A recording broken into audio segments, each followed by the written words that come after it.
আসসালামু আলাইকুম। আমি আবার ফার্মিং এর কাজ শুরু করে দিয়েছি। মানে বেশ কদিন কিন্তু আমি কোনো ভিডিও নিয়ে আসতে পারিনি, কারণ আমি গ্রামে চলে আসছি, যার কারণে অনেকটাই প্যারার ভিতরে ছিলাম, অনেকটা মানে রুম গুছানো নিয়ে খুব ঝামেলার ভিতরে ছিলাম, যার কারণে এতদিন ভিডিও দিতে পারিনি। সো আজকে আমি বাড়িতে চলে আসছি, বাড়িতে এসেই আমি ঘাসের কাটিং নিয়ে পড়েছি ভাই। মানে আমার ছাগল আছে, গরু আছে, তো আমার টার্গেট যে ছাগল গরু ও দিয়ে আস্তে আস্তে বাড়াবো, একেবারে একসাথে হুট করে বাড়াবো না, আস্তে আস্তে বাড়াবো। যার কারণে আমার আগের কিছু কাটিং ছিল, মানে কিছু গাছ লাগানো ছিল, ওইগুলোর কাটিং কেটে ঘাসগুলো গরুরে ছাগলরে খাইয়ে ফেলেছি এবং কাটিংগুলো রেখে কাটিংগুলো লাগাচ্ছি। আমার টার্গেট এই কাটিং দিয়ে আমি বাড়াবো, মানে এ দিয়ে যত ঘাস হবে ওই ঘাসগুলোকে গরুরে বা ছাগলরে খাইয়ে ফেলে আবার মনে করেন এই যে ওই কাটিংগুলো থাকবে ওগুলো দিয়ে আবার পুঁতে দেবো। সো আপনারা সকলেই জানেন যে গরু ছাগল পালন করতে হলে কি পরিমাণে ঘাসের দরকার হয়, ঘাসের কোনো বিকল্প নেই।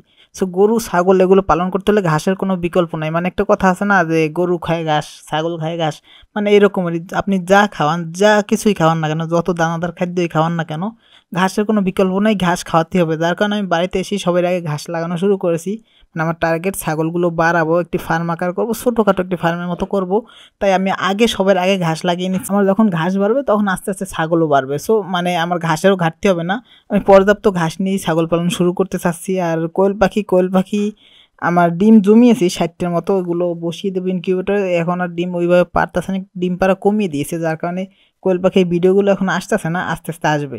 আবার কোয়েল পাখির ডিম বসিয়ে দিয়ে আবার ছোটোখাটো আকার একটি ফার্মের মতো করব। আমার 15টা কোয়েল পাখি, আপনারা সকলেই জানেন যে 15টা কোয়েল পাখি দিয়ে আস্তে আস্তে শুরু করছি। এখন আমি আস্তে আস্তে বাড়াবো, বাট আর কিনবো না।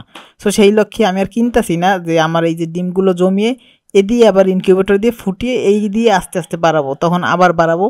মানে আমার টার্গেট আছে আস্তে আস্তে বাড়াবো, মানে একেবারে না, একবারে অনেকগুলো কেনাও যাবে না।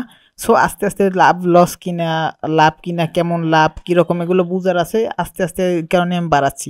আর কাটিং, যারা ঘাসের কাটিং বসাতে পারেন না তারা দেখে নেবেন, এইভাবে বসাবেন, মানে ক্রস করে বসিয়ে দেবেন, জাস্ট বসিয়ে দিলেই হবে। কাটিংগুলো একটু ভালো করে দেখে নিলে হবে, যাতে শিকড় থাকে, যেগুলোতে শিকড় নাই একদম মানে বাড়তি হয় নাই ওইগুলো বসাবেন না, তাহলে কিন্তু কাটিংটা ভালো হবে না, মানে ঘাসটা ফুটাবে না।